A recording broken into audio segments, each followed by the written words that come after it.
Assalamu alaikum my dear students, welcome back to our YouTube channel and we are back with another episode of our videos जिसमें हम लोग biology की course को study कर रहे हैं। तो आज की हमारी वीडियो का टॉपिक है, हम लोग स्टार्ट करने जा रहे हैं आज लेवल्स ऑफ ऑर्गेनाइजेशंस। जैसे कि हम लोगों ने चैप्टर 1 स्टार्ट किया ओवर 9 क्लास बायोलॉजी का। So today we people are going to start levels of organisation. So let's start. In order to understand the various phenomena of life, biologists study biological organization at different levels which are as follows. सबसे पहले हम लोगों ने क्या किया कि biologists ने क्या किया है to study and to understand the phenomena of life कि how and किस तरीके से जो लाइफ का फिनोमेना है वो किस तरीके से वो चल रहा है, उसके बेसिक क्या है and how is it evolve. तो ये सारी चीज़ें क्या की है साइंटिस्ट ने, फिर इसको एक बायोलॉजिकल ऑर्गेनाइजेशन के अंदर इसको डिफरेंट और कैटेगराइज किया गया है, जिसकी वजह से वो लोग इसको अच्छे से स्टडी कर पाते हैं और अंडरस्टैंड कर पाते हैं। So the very first level of organisation is the sub atomic level और द एटॉमिक लेवल।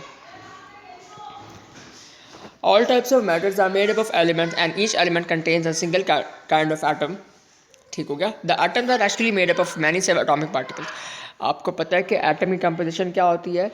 एटम्स के अंदर इलेक्ट्रॉन्स भी होते हैं, प्रोटॉन्स भी होते हैं और न्यूट्रॉन्स भी होते हैं। तो these particles are called as the sub atomic particles.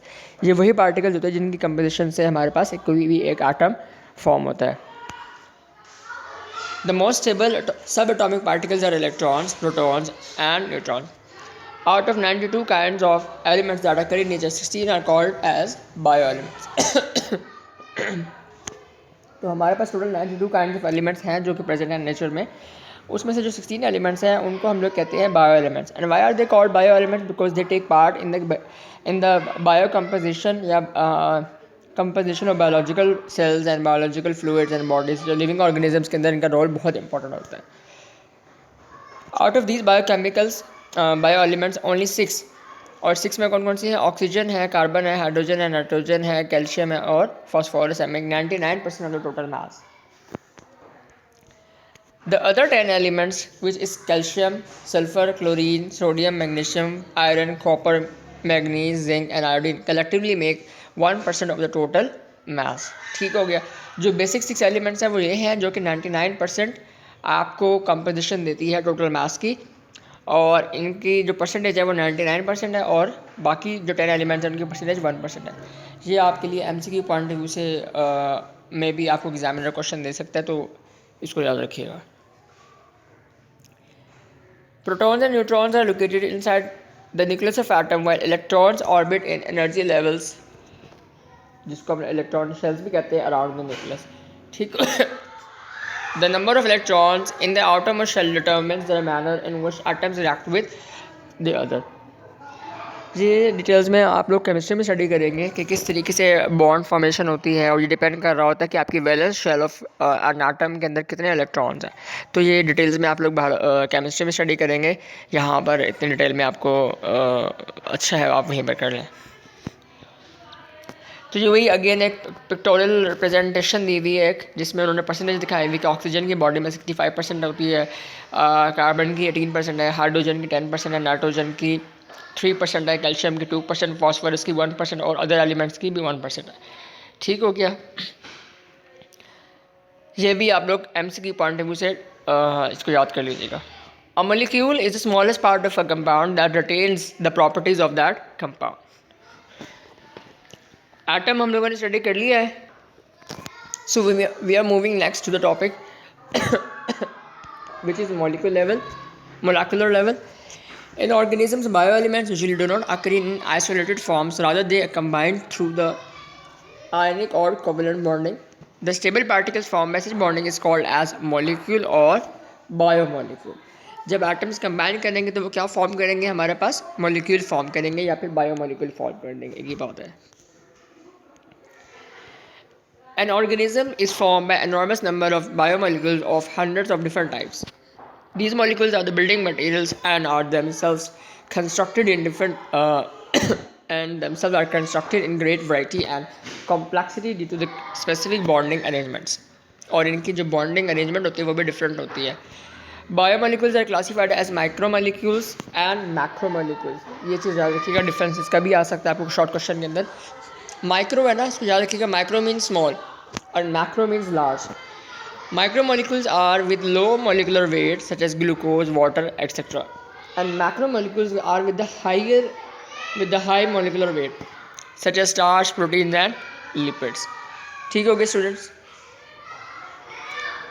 The next classification we have is organelle and cell level. Organelle क्या होती है हमारे पास? Biomolecules assemble in a particular way and form organelle. जो हमारे पास बायोमोलिक्यूल्स फॉर्म होते हैं, हमने ऊपर जो डिस्कस किया था अभी, वो क्या करते हैं, वो असेंबल करते हैं, वो अरेंज करते हैं अपने आप को एक पर्टिकुलर ऑर्डर के अंदर, तो वो फॉर्म कर लेते हैं organelles. The organelles are actually sub cellular structures and when they assemble together unit of life cells are form. ठीक हो गया, ये इंपॉर्टेंट बात है. ऑर्गेनेली से जब वो कंबाइन करती है तो फिर वो क्या बना लेती है, सेल बन जाता है जब वो एक कंबाइन करती है एक दूसरे के साथ असेंबल करती है. Each type of organelle is specialized to perform a specific functions. और हर organelle का एक स्पेशल फंक्शन होता है. ठीक है, स्पेसिफिक होती है वो. फॉर एग्जाम्पल माइटोकॉन्ड्रिया है are specialise for cellular respiration and ribosomes are specialise for protein synthesis. ये ऑर्गेनेलिस के नाम है और ये हम लोग इंशाल्लाह नेक्स्ट चैप्टर्स के अंदर स्टडी करेंगे. तो माइटोकॉन्ड्रिया का और सेल उसका राइबोसोम का स्पेसिफिक फंक्शन है और ये अपने स्पेसिफिक फंक्शंस ही परफॉर्म करते हैं. In this way, functions of the cells are accomplished by these specialized structures. It is an example of this division of labor within a cell. Division of labor within a cell का मतलब क्या है कि जो भी processes होने वाले हैं हमारे सेल्स के अंदर, डिफरेंट फंक्शंस हो रहे हैं, डिफरेंट प्रोसेसेस हो रहे हैं, रिएक्शंस हो रहे हैं, हर ऑर्गेनेली ने उसको डिवाइड किया हुआ है. हर ऑर्गेनेली का एक स्पेसिफिक टास्क है, एक स्पेसिफिक फंक्शन है. विच मीन्स कि किसी भी एक ऑर्गेनेली के ऊपर बर्डन नहीं है किसी किस्म का, या ओवर बर्डनाइज नहीं है. तो अल्लाह ताला ने नेचर में एक ऐसा सिस्टम बनाया है प्रॉपर कि हर किसी को अपने वर्किंग असाइन की हुई है, उनका एक पर्टिकुलर फंक्शन है, एक पर्टिकुलर ऑर्डर है, ताकि हर किसी को अपना काम एफिशिएंटली परफॉर्म करना आ जाए. In the case of eukaryotes and most protist the entire organism consist of a single cell. हम लोगों ने उस स्टार्ट की लास्ट वीडियो में आई थिंक स्टडी किया था, या मे बी नेक्स्ट वीडियो में स्टडी करेंगे कि there are two types of cell. Prokaryotes होते हैं और यूकैरियोट्स होते हैं. प्रोकैरियोट्स क्या होता है, और फिर हमारे पास हम लोगों ने क्लासिफिकेशन में स्टडी की थी यूनिसेलुलर, मल्टी सेलुलर और कॉलोनियल. तो ये हमने वही डिस्कस किया कि जो मल्टी सेलुलर ऑर्गेनिजम्स होते हैं उनमें सिर्फ वन सेल होता है और उसमें ही वन सेल में हमारे पास डिफरेंट ऑर्गेनेलीज होती हैं जो कि सारे फंक्शंस परफॉर्म कर रही होती है उस सेल के. In the case of most fungi, all animals and all plants, the organism consists of millions of trillions of cells. क्योंकि ये मल्टी सेलुलर ऑर्गेनिजम्स है तो इसलिए इनके अंदर ट्रिलियंस ऑफ सेल्स प्रेजेंट होते हैं. आगे हमारे पास टिश्यू लेवल है, फिर ऑर्गन सिस्टम है, इंडिविजुअल लेवल है, पॉपुलेशन है, कम्युनिटी लेवल भी है, बायोस्फीयर लेवल भी है. तो अभी हम देख लेते हैं आगे इसको. टिश्यू लेवल टिश्यू लेवल क्या होता है? In multicellular organisms, similar cells performing similar functions are organized into groups called tissues. We can define a tissue as a group of similar cells specialized for the performance of the common function. Each cell in a tissue carries on its own life processes like cellular respiration, but it also carries on some special processes related to the function of the tissue. There are different type of plant tissues, epidermal tissues, ground tissues, और animal tissues में हमारे पास आ जाते हैं different types के, जैसे nervous tissues और muscular tissues. ये वही बात है जो हमने ऊपर भी डिस्कस किया कि जब अब सेल्स हैं जो वो रिकम्बाइन करेंगे तो वो एक सिमिलर फंक्शन परफॉर्म करेंगे तो टिश्यूज़ फॉर्म हो जाएंगे हमारे पास.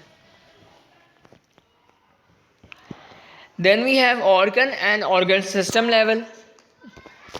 इन higher multi cellular organisms more than one type of tissues having related functions are organised and together make a unit called organ. ठीक हो गया.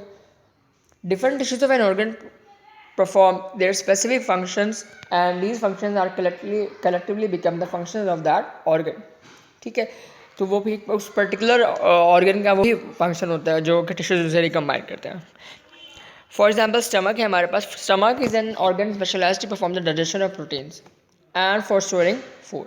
To major types of tissues are present in its structure. Epithelial जो कि क्या करता है, gastric juice को secrete करता है for the digestion of proteins, और मस्कुलर टिश्यू क्या करते हैं, कॉन्ट्रैक्शन प्रोवाइड करते हैं स्टमक को for the grinding of food and moving the food to the posterior end. So two tissues perform their specific functions which collectively become the function of stomach. The next level of organization in multicellular organism is the organ system level. Different organ performing related functions are organized together in the form of an organ system. In an organ system, each organ carries out its specific function and the function of all organs appear as the function of the organ system. अब अगर हम लोग digestive system की बात करते हैं, for example आगे भी मेंशन किया हुआ है. For example, digestive system is an organ system that carries out the process of digestion.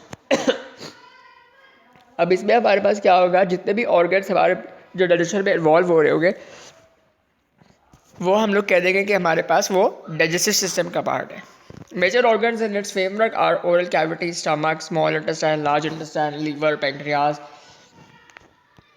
All these organs helps in the process of digestion. The organ system level is less complex in plants as compared to animals. This is due to the greater range of functions and activities in animals than in plants. Plants में इतना complex system नहीं होता organ system का, लेकिन animals में या humans की अगर हम बात करें स्पेसिफिकली तो हमारा बहुत कॉम्प्लेक्स होता है. वो हमारी रिएक्शंस की वजह से और हमारी फंक्शनिंग की वजह से. उम्मीद है आपको आज का लेक्चर समझ में आया होगा. हम इंशाल्लाह फिर से नेक्स्ट वीडियो के साथ हाजिर होंगे बहुत जल्द. आपको कुछ समझ में ना आया होगा हमारे लेक्चर में आज के, आप मुझसे कमेंट सेक्शन में पूछ सकते हैं. वीडियो पसंद आई है तो लाइक कीजिएगा और हमारे चैनल को सब्सक्राइब कीजिएगा and press the bell icon as well so that you may get notifications for the next videos. This is me Talha Farooqui signing out. अल्लाह हाफिज़.